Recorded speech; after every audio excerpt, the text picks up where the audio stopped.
Hello, it's been a week since the Welsh International Tango Festival 2022. So we thought we'd film this video as a reflection. Normally I write a reflection article, it gets posted up as a blog, but this year we thought we'd go into the modern age and make a video about it. I know people are amazed that we have a sum-up card reader and can take card payments. Obviously very untraditional in tango, because in the 1940s they didn't have debit cards. But, moving things along. So, as you can probably hear from Alison's voice, she has a cold, so as usual, in the week after the festival, one of us gets ill. That's probably a sign of the stress of running this, and I think this year was probably the most stressful one we've ever run. But overall, I think it was quite successful overall as well, so that's what we're going to discuss, and we're also going to look at the feedback and how we're going to improve it for next year. Have you anything to add so far? Nope. So we probably should start off with, when in any reflection, of what the aims of the Tango Festival actually is. So the Welsh International Tango Festival, when we came up with it, we initially started as an accident, but it's grown into a regular event, and this was the fourth running of it. And the overall aims of it has always been the same.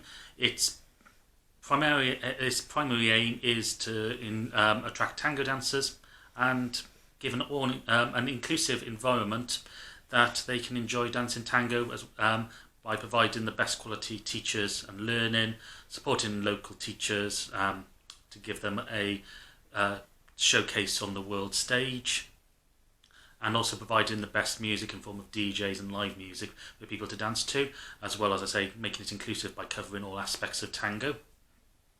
And then we've got secondary aims, which is to bring the Welsh tango scene together at a single event. Unfortunately, the Welsh tango scene is a bit segregated, so the aim of the festival was to try and bring all these groups together. And I think that's really what the aims of the festival is. So let's actually just go through the festival. So we started off technically this year, we started on the Thursday. We had a band travelling from Spain made up of three Argentinians, Christian, Fernando and Dario. And since they arrived on the Thursday, we ran an extra event on the Thursday evening in Lower Machen Church, which is just outside Newport, where they did an Argentine tango concert. And overall that went really, really well. We were able to donate some money to the parish trust there. I think there was about 60 in the church in total. The feedback from it was really good. The church was happy because it was acting as a Kickstarter for events that they plan for next year, where they want to get live music into that church. So that was good. Also brought people into the church that hadn't been in there before. There was lots of nice comments as people came through the doors, like, oh, this is a nice church, which was nice to hear. And also it acted as a good advertisement for Argentine tango. We're now running an introduction to tango workshop on the 14th of January in Machen, and people have been contacting us who came to the concert in relation to that, so that was really good as well. And the band really enjoyed playing there as well. It did obviously add an extra night of lack of sleep for us to that, because on the Friday you were making cake and I had to go back to the church to go and pick up our PA equipment because it wouldn't all fit in the car to come back to Swansea with us the night before. Then we're on to the Friday. We obviously have to set up the venue. We were using the Taliesin on the Friday like we've done in previous years. Last year we were in venue number 1, this year we were back in the university. And I have to say probably prefer the university. It gives us a lot more freedom to run stuff in the way we want to, and we know the setup and where we can more space as well. More space, and a few more facilities as well, so we can give a wider range of options there. Yeah. One thing we want to stress early on, we really want to thank our student helpers for really helping us this year. They were arriving with us to help set up, they were staying late with us to pack away, move stuff, and they were basically doing a lot of work behind the scene, making sure everything was running smoothly for everybody who attended the festival. So those were Holly, Toby, Margot and Tara. So yeah, we can't give enough thanks to them for helping us this year. Yeah, it made my life a lot easier because they were just checking on all the things that I normally have to check on, like water and rubbish and things like that. So they just did it, and it was really, really helpful. So coming to the festival, we started off with our with a workshop we taught, which was on heel catch balaos. We never know quite what to expect on the Friday. We never know how many people are going to come to Wales early and how many people are going to just come for them longer. But we did have a decent number in that class. I think there was about 25 of all levels, which was really good. Including some people that have never done tango ever. Yeah, actually, we'll cover that now. Part of making the Tango Festival inclusive is to basically make it suitable for people who are beginners all the way to advanced. Though normally in that we do expect some people to have done some tango before.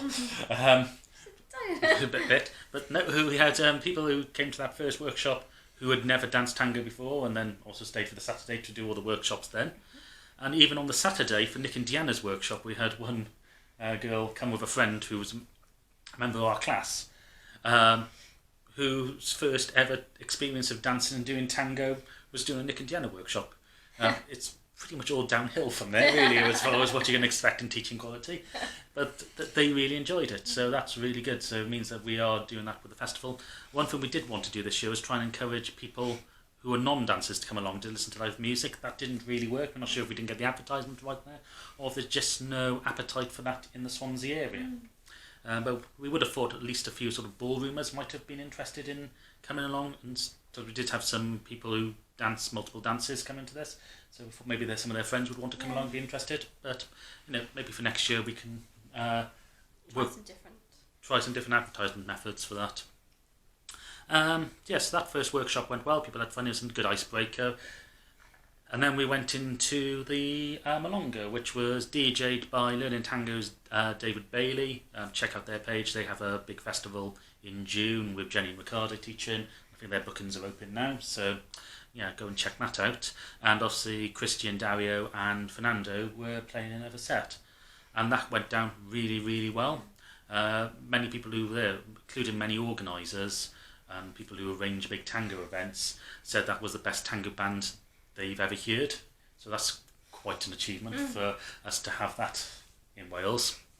And also we had a bit of a bonus that Christina from Tango Del Mar, who will be playing at the Welsh Tango Spring Weekend. I think it's behind me. There's a poster for it. And also at next year's festival as well. She did a song with them as well, and there's a video which we'll be putting up onto YouTube soon in the Welsh International Tango Festival playlist on our YouTube channel, which will show that performance. So I think everybody had a really, really good night on that Friday. Sorry that I couldn't get involved in more of it. I was having with the festival. You know there's a lot of organisational work, but it's problem solving as you go along, or firefighting as you go along. So this year I was spending quite a lot of time on the phone going back and forth. We had somebody who had booked on but then couldn't make it due to an injury, who had accommodation booked in an Airbnb, and we had a couple who came along whose accommodation had fallen through. So I was spending my time trying to liaise between those two to get that accommodation transferred. Yeah, but that's an added thing that we look after our guests. Like, you didn't have to do that. You just did it. Yeah. And obviously our guests really appreciate that. And it meant that they had somewhere to stay and it was sorted, and then they could just enjoy the rest of their time in the Malonga on the Friday night. So it's, we are helpful. Yeah.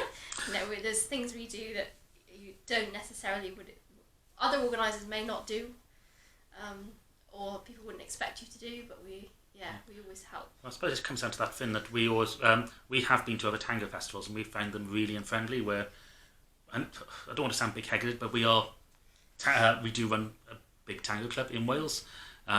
We do post a lot of stuff on YouTube and in groups around the place. We don't expect to be recognised, but we sort of we'd have thought that other organisers would sort of twig who we are, but at least make an effort to come and say hello to us when we go to some of those events. We don't mind if you don't, but we sort of think that we should greet everybody who comes to our festival. So we say hello to you as soon as you come through the door and have a chat to you. So that's part of being friendly. Or at least have a member of our team on the door to do that, to make sure that They've seen somebody face to face, so they know if they have an issue, I can speak to that person because I've seen that person. They are something to do with the organisation. Yeah, And Toby and Holly were on the door for us, which was really helpful as well. But also we could then go and as people drifted in as well and go around speaking to people. Yeah, so I think that's part of the important thing, because as I say, we've been to some tango festivals where you basically go in, pay your money, and you get shoved through the door, and no other interactions. Yeah. And then how do you know what people want and stuff like that? So that's how we're going to keep that, obviously, as part of our festivals events going forward. We're not going to suddenly become horrible people, so that's all right. One thing we did have, this is a complaint that we've had about the Taliesin a few times, is that it's a hard floor to dance on. It's not a sprung floor. And it does seem to go through periods of being tacky and being slippery. And unfortunately on the Friday night it was a little bit on the tacky side. And it comes down to actually people's technique, and what technique they choose to use, about how much it affects them. So by the Sunday we did put some talc down, which made it a bit slippery, but because the floor is, I think it's onto concrete underneath that, there's no give in it. It does knacker your legs and knees and test your stamina. The reason why we use the Taliesin is because it's cheap for us to hire, and there is always a financial consideration with the festival. We know people get awkward about discussing finances of stuff, but let's be honest, especially at the way things are going at the moment, you have to be honest about it. We've spoken to other organisers, and they've said if they don't get a certain number of bookings by a certain point in the year, they just won't be able to run. So unfortunately this year the festival did make a loss. It was only a small loss, but and there was a number of reasons for that. First of all, inflation is high, so things like on the food has added to our food bill. Obviously we want to still pay all our teachers and guests a decent wage. Yes, yeah. That's important to us. There is also people aren't booking the high price passes like they used to. This is just because of the high cost of living prices. Some people don't want to travel, and so petrol costs. So there is a train strikes. There is a that also has an impact on us, and also clashing events. We try to timetable our events not to clash with anything. Unfortunately, there are some disrespectful people out there who put on local clashing events with this, and that did have an impact on us. We should also say a thank you to one of our teachers who did actually take a reduction in pay. That we didn't ask them to do that; they offered that, and that's been a huge help as well. But as I say, that's what clashing events does. It does impact on people's income. We should also point out that because there was no profit from the festival, we didn't take any income at all from the organisation of this. This is not a sob story, this is just pure facts. That's just facts, yeah. If you do want to support the club and you are in Wales, come to our classes and events. That really will help. Or just book on for next year's events. Now, bookings are open for both the festival and the Spring Weekender, and there is a 10% discount if you book both at the same time. Or you can go on our Spring store and order some of our merch, including things like these D'Arienzo and Pugliese mugs and stuff. So you can support us by doing that sort of stuff as well. So that's one of the reasons why we use the Taliesin, because it's so much cheaper to hire than the big room that we use on the Saturday. Next year, hopefully, we will have enough bookings to go through and actually be able to use that main room on both the Friday and the Saturday as well, possibly the Sunday. We do like using the Taliesin because it gives a different environment to work in. It has a very different vibe, and it's got all the sofas and things in it, so it means it's a bit more cosy, and it's a bit more welcoming than walking in, especially on the Friday. I think walking into a big room where there's lots of people and you don't know who they are, whereas everybody's sort of together and it's a little bit more enclosed, it means that people get to know each other a bit quicker. Yep, so if you're wondering the cut, I had to go and answer the door. Hopefully next year, as we say, we'll be able to use that bigger room on more days, but it is nice having that separate seating area in the Taliesin that we can use. So we still may use it on the Sunday. On to the Saturday morning. I didn't see you for hours. I had to take the band back to Cardiff so they could get their plane back and then come and join you. So we were lucky that David and Anne came and picked you up. Lovely David and Anne came and picked me up. And all the stuff that we still had here. Um, and I think we started off with workshop Y, which is the 8-couple exclusive workshop with Nick and Deanna. That was at 11, which gave you some time to set the room up. And then at 12 o'clock we started the main workshops with Sue and Sean teaching 2 workshops, which seemed to go well. As again, we're never really sure how many numbers we're going to get on that. It's fairly early in the day, yeah. and then we do. That's one thing we want to try and improve is the actual knowledge of how many people are going to do each workshop. We do set up a Google sheet which we then send out, but nobody fills in, and nobody fills in. So we're going to have to find a different way of doing it. Doing that. It's also difficult to know how many leaders and followers we're going to have on each one. As a festival overall, we were pretty good with leaders and followers on the bands. Yeah. We don't discriminate against solo followers. Anybody can book onto our festival. And we do get quite a lot of solo leaders. Yeah, and we get a lot of solo. Great. It's just difficult to know exactly what workshops are going on because we don't sell by a workshop. We sell sort of passes that cover a range of workshops in terms of people actually come to those. So in some of those, we did have a bit of a few excess followers. So I was hopping around dancing with multiple ones at the same time. As was Tara and David. Thank you, David, as well. Yeah, so thank you. Noticed there was a few leaders who were absolutely brilliant. They were taking on more than one follower at a time, which is really, really helpful.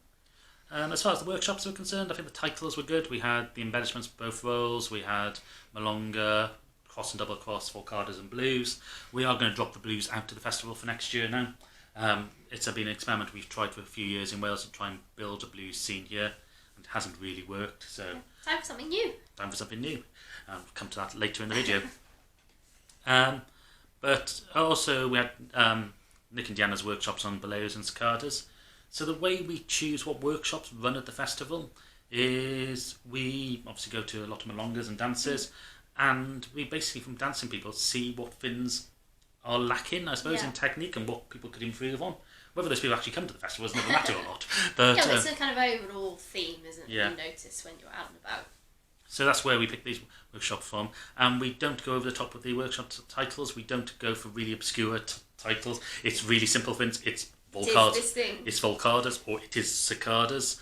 Yeah. It's not something like finding, I don't know, the rhythmic modes of D'Arienzo while putting the foot in for a displacement step or something like that. It's much more precise than that.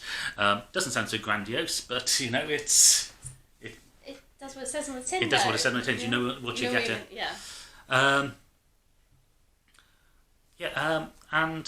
So all those workshops seemed to go well. The timings worked really well for them. We had the hour break in the middle, which acted as a practicum, where people could grab some food. We actually might as well cover food now as well as we come to it. So this reflection is a bit of a ramble, I know, but it's part of the thing about being really getting people to come together. We find food is a really good thing for that. So the food bill for the festival is astronomical. It's really quite high. How much actually is it? It's around £1,000. That includes the Goggie's cuisine curry as well, which is amazing. Which is the main meal for the Saturday evening, but we've also put all the breads, cheeses, cakes, fruits. For breakfast on the Sunday off that. Because we also find people then sit down and talk together, and that creates that really friendly atmosphere, which is, well, again, what many people have actually said about this. Yep. Or in the case of those from up north, it was cracking. I'm not going to try doing a northern accent. I did actually have people say that, you're so generous with the food, and I had someone say, I want to tell you to not do as much, but I still want the food, so I'm not going to say that, which I thought was brilliant.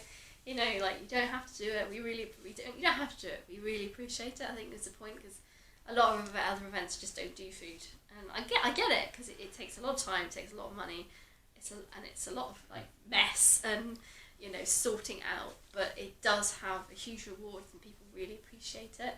And also we always make sure that we cater for people who are vegan or gluten free or anything else. We always try and make sure there's something for them to eat, because that also makes it inclusive, because I don't think there's anything worse than you not being able to partake in a certain aspect of something for a reason that's not necessarily your fault. So people really appreciated that there was a selection of things for them that they could eat. Really appreciate it, because it's not hard to do. I think that's the thing. Some people go, it's difficult to cater for vegans and things. It really isn't. It really isn't. We have been trolled in the past for actually putting on a vegan curry Yes. because it's so un-Argentinian and the person wanted steak instead. Yeah.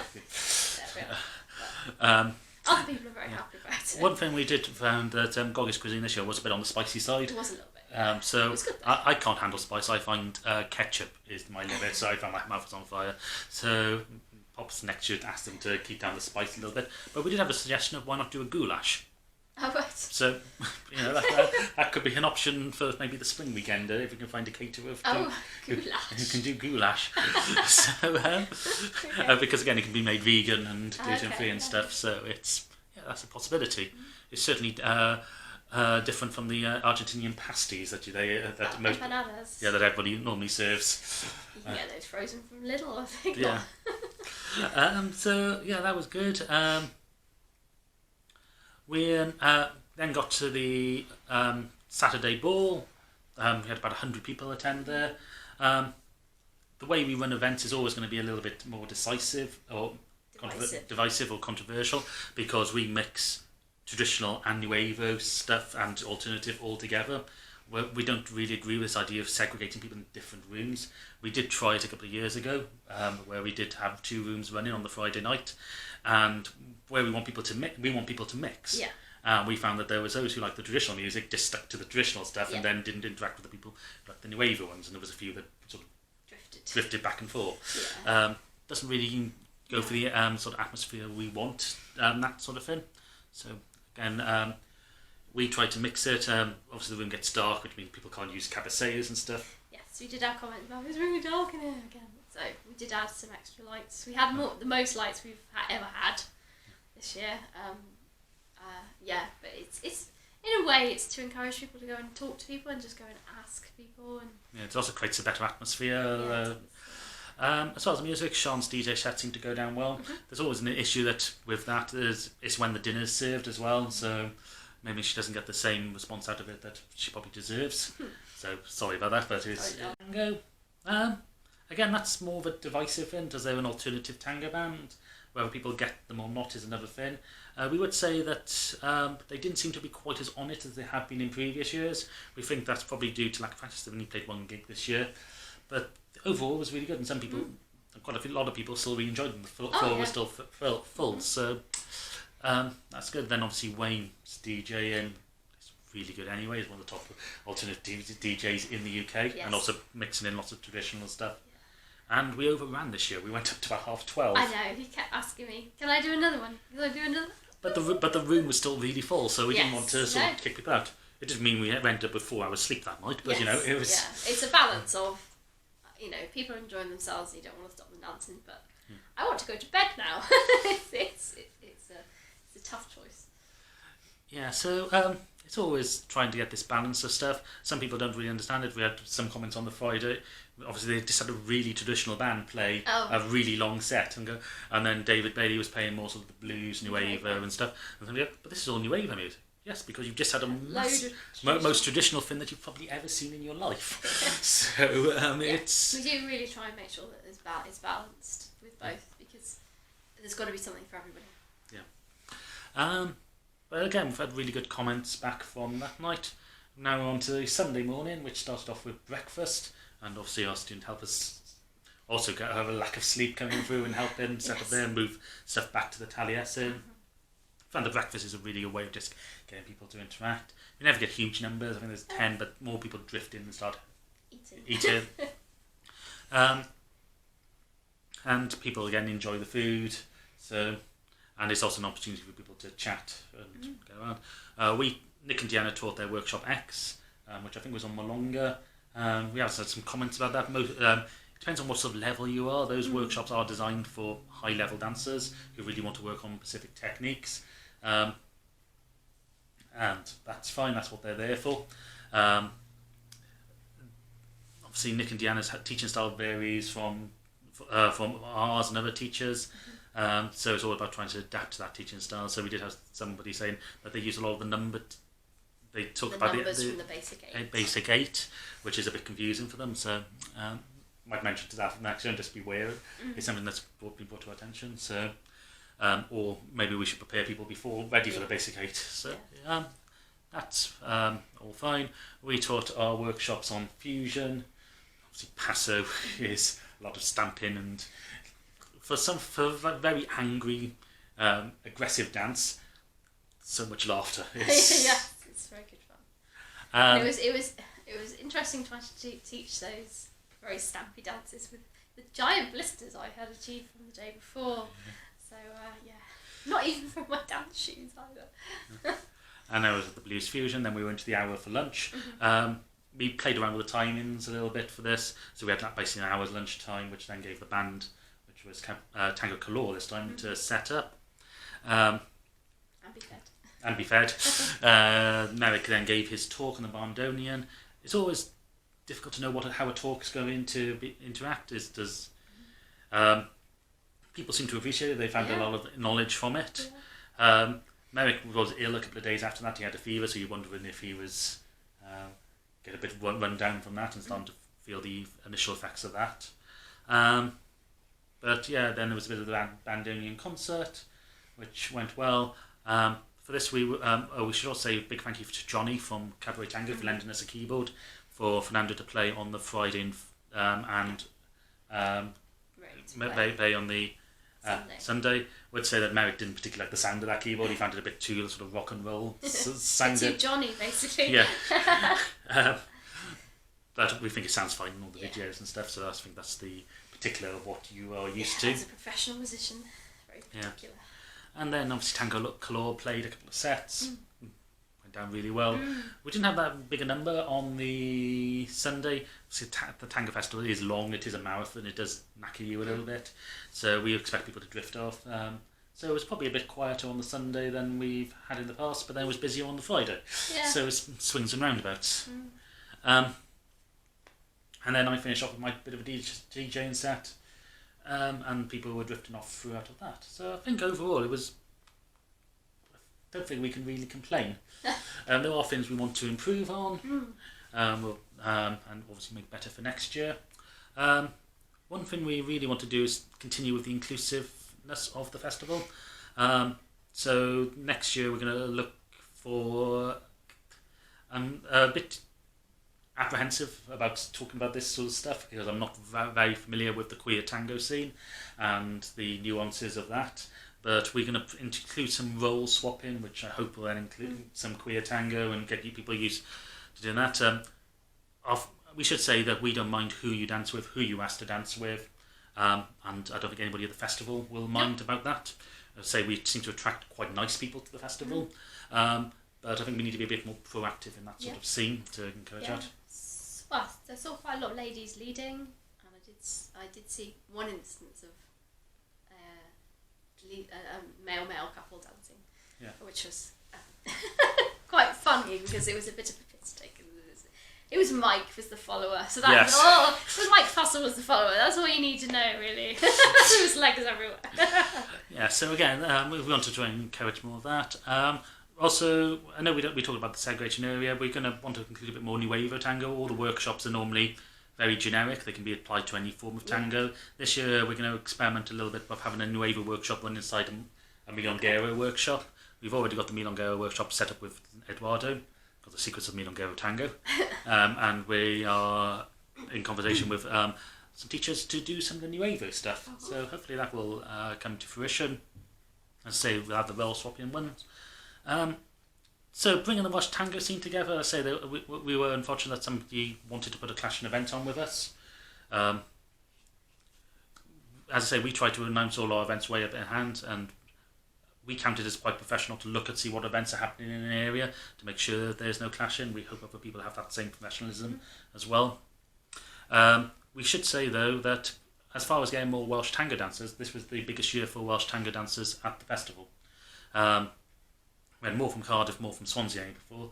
Some of the cases from Swansea is that our class is booming at the moment, so we had lots of people who had started tango very recently with us coming through. But then again, we had more people from Swansea who hadn't been to the festival before come in.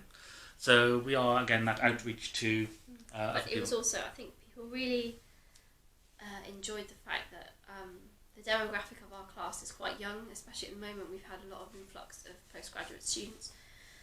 And I think a lot of the more seasoned tango dancers were really enjoyed the fact that we had so many new people and so many young people joining in the scene, and it was really nice to see that spectrum of ages. Yeah. I think people really like to see that there are young people coming into tango, so that the scene has a future. I saw lots of experienced dancers having a lot of time for our beginners, giving them lots of advice, dancing with them, and really appreciated that. And that again is part of that vibe of everybody being really cohesive. So we did have some conversations with some people from in our class who were saying, "Oh, but I won't get many dances because I'm not very good yet." They had loads of dances. Yeah, exactly. We've also heard of some stories of people going to other events where they've been sat out in the corner The whole thing, and not got any dancing and after paying a lot of money. That didn't seem to happen at our events. Nobody left crying, which is always good. I would never let that happen. No. We should say we do work around the scenes for that. If we do see followers that are sitting out or in corners and a bit more, or even couples, to be fair, or that are just a little bit more introverted, we go and have a quick word with them. Or what we sometimes do is go and have a chat with some other organisers and teachers that we know of, and just go, can you go and... Can you please? And then that brings more people into it. So we think that's part of our role as organisers to do as well. Anyway, I think that...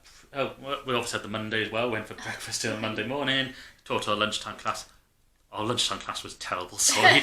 We were absolutely knackered. Yeah. We would teach... What were we I teaching? couldn't even pivot.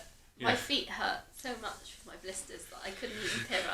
I had to teach in socks, which I never do, I couldn't pivot. I could just walk in straight lines. That's all I could do. Yeah, we ended up doing a lot of stuff on the cross in that. Thankfully, it wasn't a big class, but we do apologise for that. The evening class seemed to go well. It was fine. I could pivot by then. Yeah, and we had lots of new people starting as well. So, yeah, it is what it is. So I think that covers our reflection. This video is probably about half an hour long. But what we want to finish off by saying is a really big thank you to everybody who came. Thank you to those who helped advertise. Thank you to our musicians, our DJs, our caterers, our teachers, our assistants for helping us. Thank you, James, as well, for photographs. James for photos. Yeah, you're the ones who actually make this festival the festival it is, making it that really friendly atmosphere. We can sort of put in the base blocks for it, but it's for everybody else to build upon that. Anyway, hopefully we'll see you at one of our events soon. And if you've watched the whole of this video, congratulations for staying with us. We'll see you again very soon. Have a good Christmas and Happy New Year if we don't see you before.